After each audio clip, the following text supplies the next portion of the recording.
40k Fireside podcast, where we discuss everything to do with competitive Warhammer 40k with your hosts Vik VJ and David Gaylord.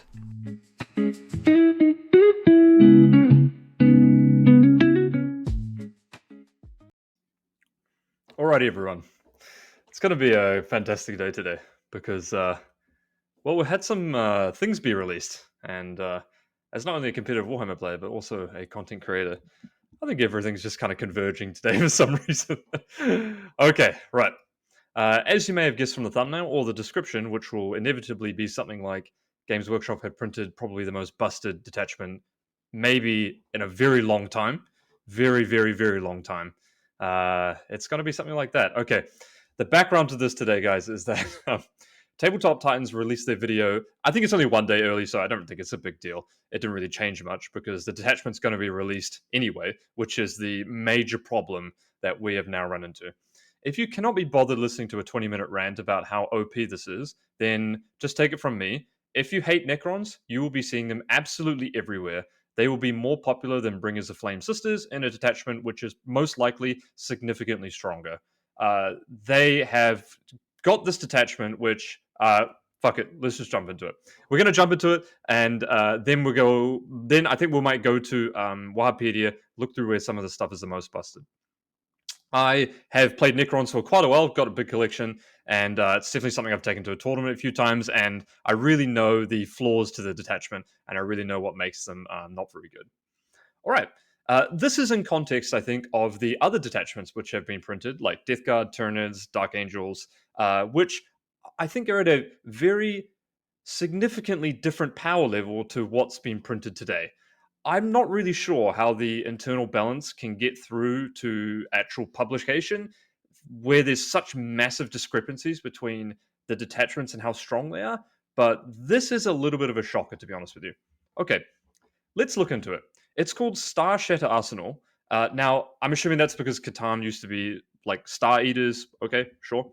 But it's detachment rule, and you get this for almost your entire army. Okay. Oh, non-Titanic vehicles don't get it. Okay. Right. So your entire army gets +1 to hit if your opponent is on an objective. Now, I'm going to assume that's +1 to hit from ranged. This ability alone is good enough for a detachment ability. Just +1 to hit on objectives. Okay. Very, very powerful already. Because a lot of Necron stuff is just straight up hitting on 3s, and that means it's going to be consistently hitting on 2s. Fantastic. Silent King will also give you reroll 1s to hit and wound, so your army of shooting on objective is probably going to be hitting on 2s, rerolling 1s. Okay, fair enough. Really good already, I think. The next one is non-Titanic vehicles and mounted gain assault. Okay, great. So you know how OP Bringers of Flame was? Because you get assault on basically all your important shooting components? Well, shit, man. You just get them. So what this doesn't cover is you don't get assault on infantry units. Immortals. The unit that already has an assault gun, you mean? Okay.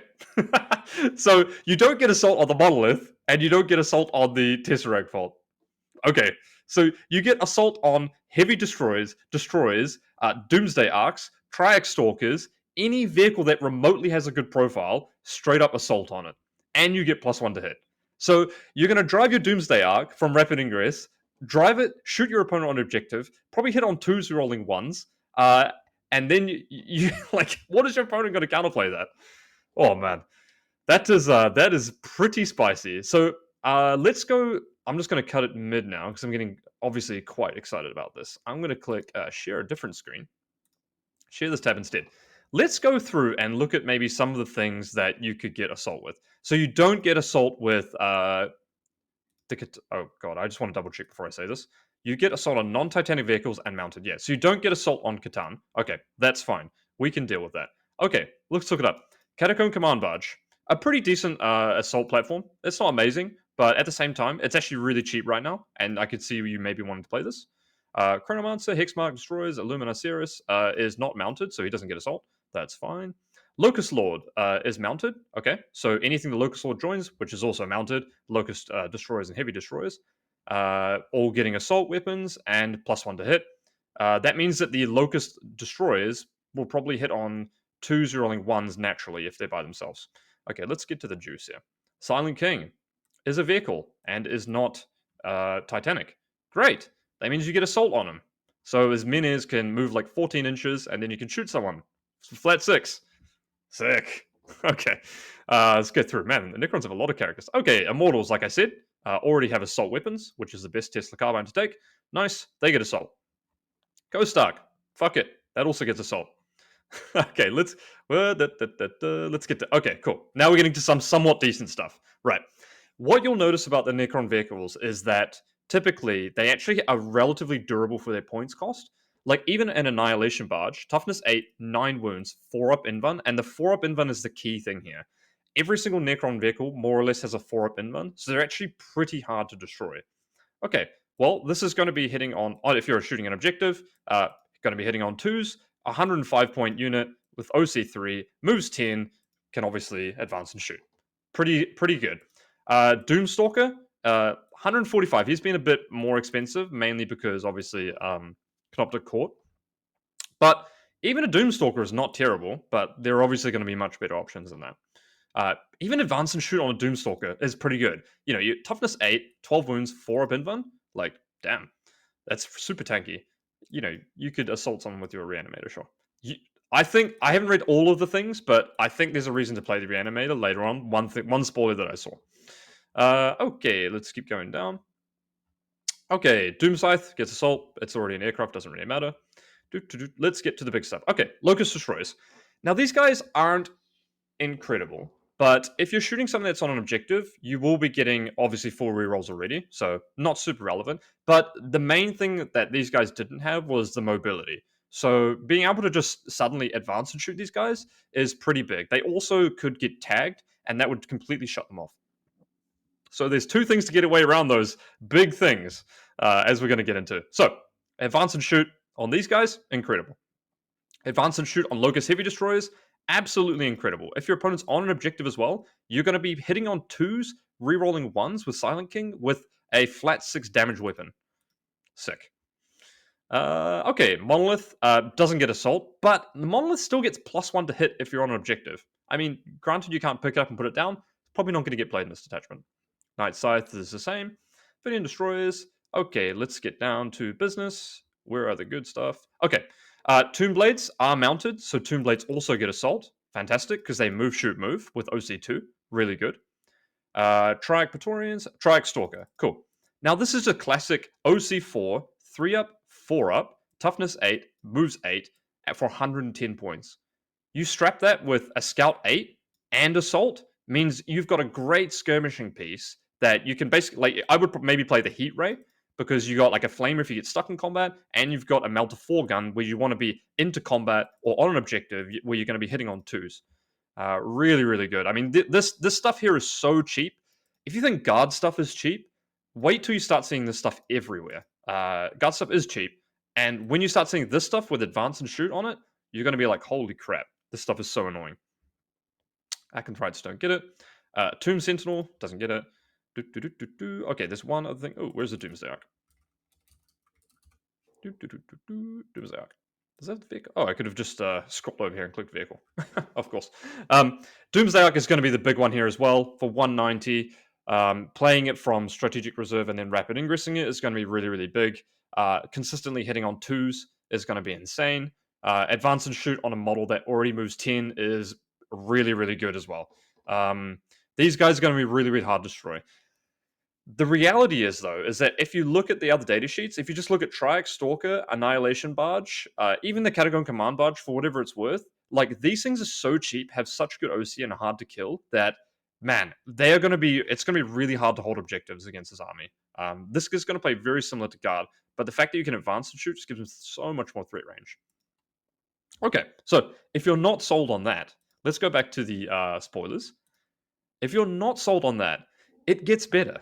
Okay, what does every army that is a monophase shooting army typically need? Well, a fallback and shoot would be great. Okay, so for 10 points, you get a relic, which lets you target something in the command phase within 6 inches. You get fallback and shoot. That is completely busted. 10 points for that upgrade. In Guard, you would pay 40 points for that, and you would probably play it auto-include. 10 points for that is criminal. That is absolutely insane. Oh, 15 point. Unit gets +1 AP. So if you stick that on a unit of destroyers, suddenly they get around one of their biggest things, which is that they're only AP2. Great, so you're effectively AP3 now for 15 points. Okay, 30 point upgrade. The Overlord, or I take it the Catacomb Command Barge.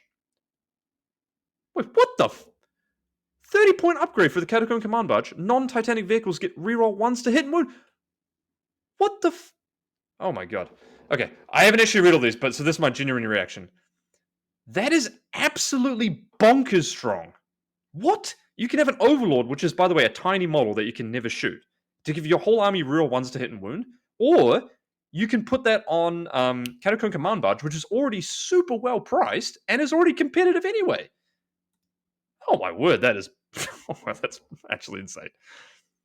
25 point upgrade in your command phase. A mounted or a vehicle gets -1 damage. What?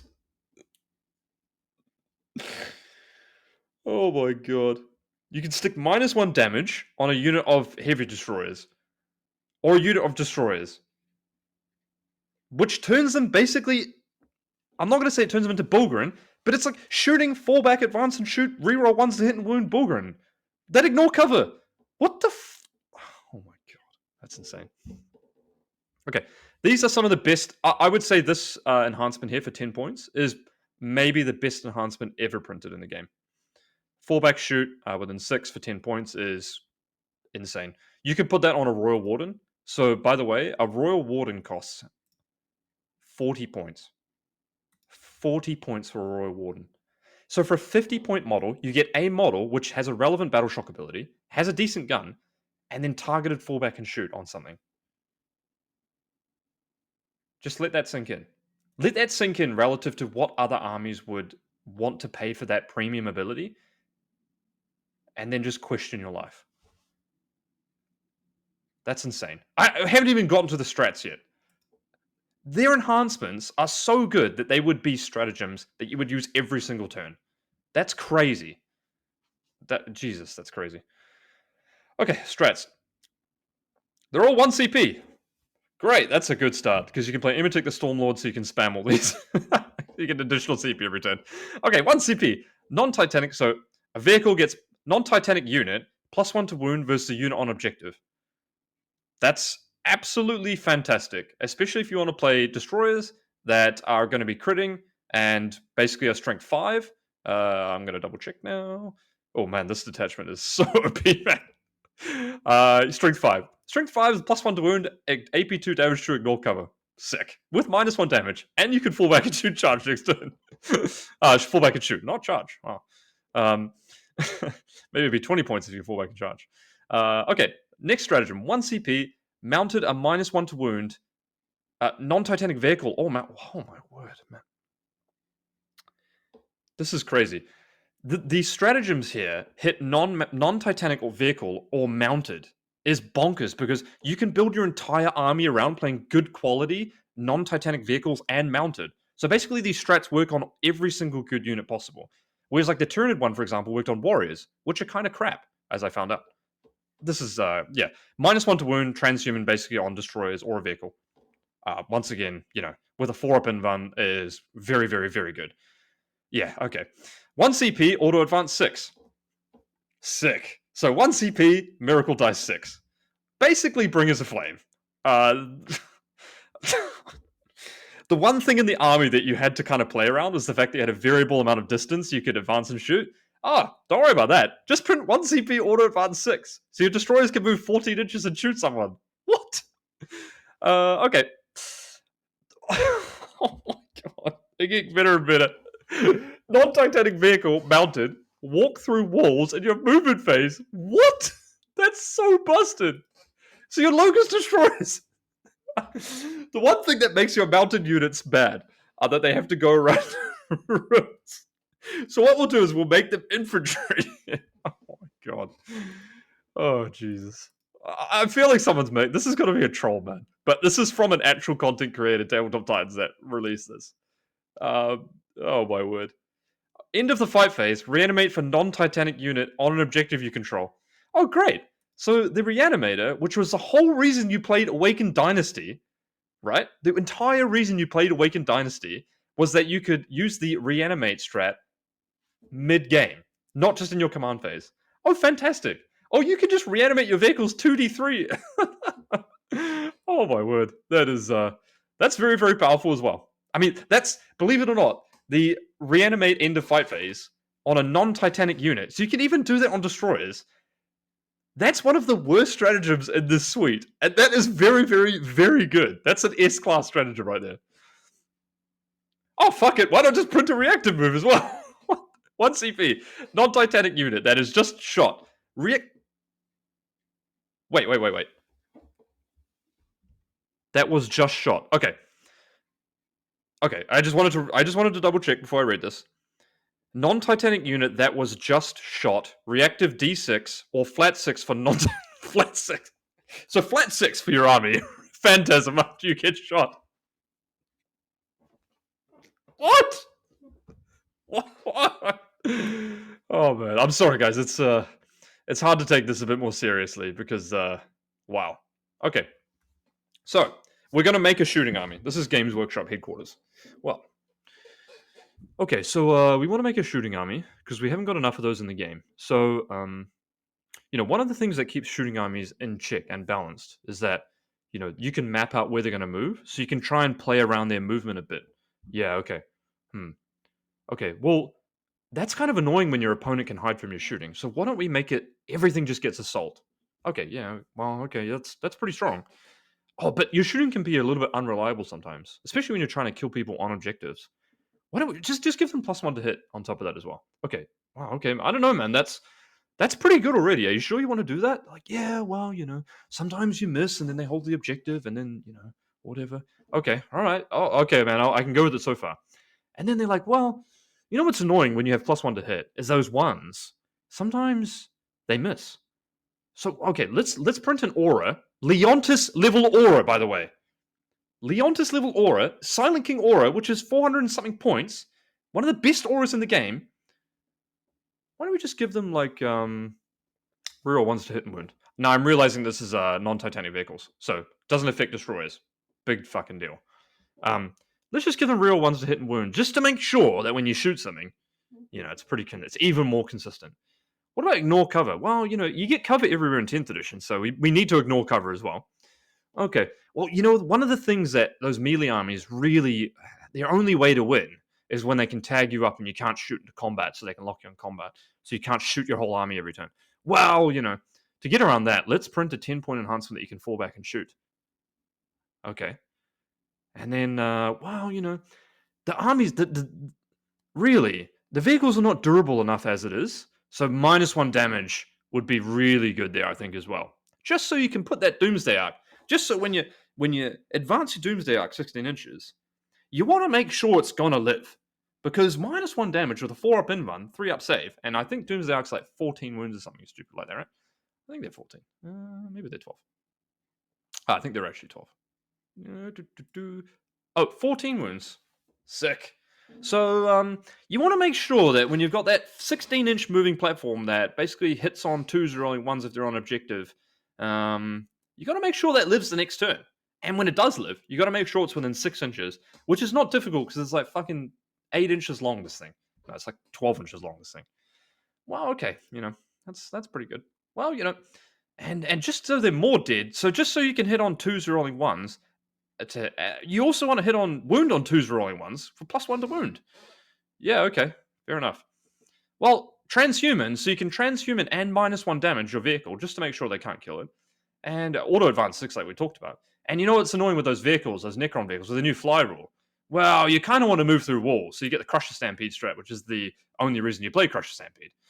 Yeah, how about, well, if they get through the -1 damage transhuman object that didn't kill you on the objective anyway, well, let's make sure you can heal it better with a reanimator, of course. Like, getting 4 wounds back for, 1 CP.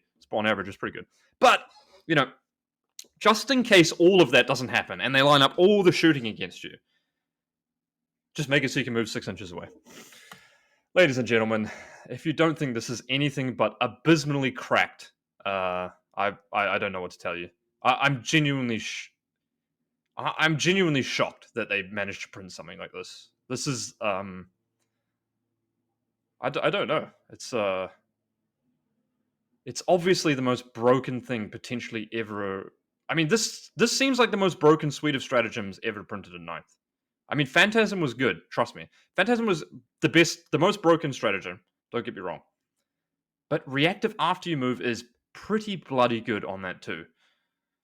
I mean, coupled with everything else, I'm not saying the Eldar level of broken, but what I'm saying is the current state of the game is so balanced that why would you even how would you come to the conclusion that this is something acceptable to print when you've just released what Tyranids the day before? What?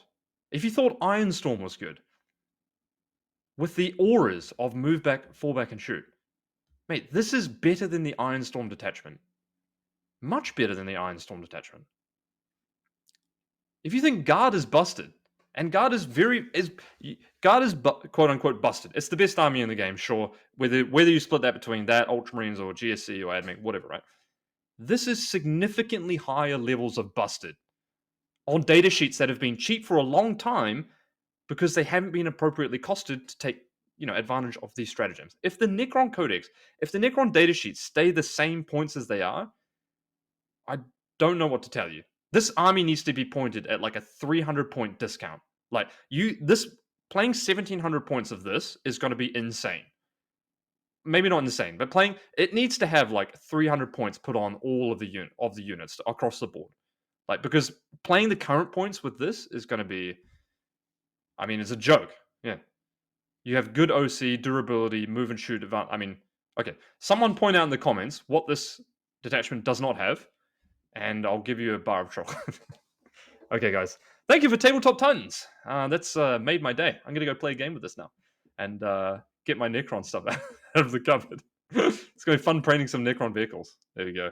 All right, guys. I'm going to be doing the Admech one, which, by the way, it looks really, really, really, really strong as well. I'm going to try to do that in the better presentation. Hope you guys enjoyed. If you don't play Necrons and you're looking for a new army to play, yeah, this is a pretty good bit. Peace, everyone. Oh, dear. Oh, dear.